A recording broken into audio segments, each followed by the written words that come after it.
آباد شیخ Abdul Ghani senior reporter برصغیر کے مشہور روحانی علمی درگاہ گولڑہ شریف کے سجادہ نشین پیر سید معین الحق گیلانی کے صاحبزادے پیر سید مہر غلام فرید مہر گیلانی کی ناگہانی وفات پہ دنیا بھر میں عقیدت مندوں کی کثیر تعداد ملکی سماجی سیاسی عسکری شخصیات کے علاوہ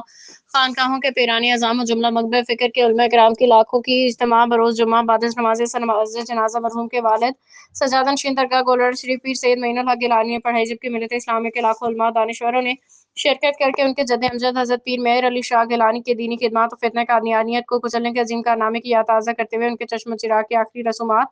میں شرکت کر کے عقیدت و محبت کا مظاہرہ کیا۔ پاکستان نعت کونسل انٹرنیشنل کے وفد نے مرکزی رہنما جناب شیخ عبدالغنی چشتی گولڑوی کی قیادت میں بھرپور شرکت کی۔ جنرل سیکرٹری محمود احمد طاہر سمیت دیگران نے شرکت کی اور اٹک ضلع کے صدر ڈاکٹر غلام یاسین اطہر نے بھی انتہائی رنج و غم کا اظہار کیا۔ اہل خانہ سے اظہار تعزیت و مرحوم کی خدمات کو خراج تحسین پیش کیا۔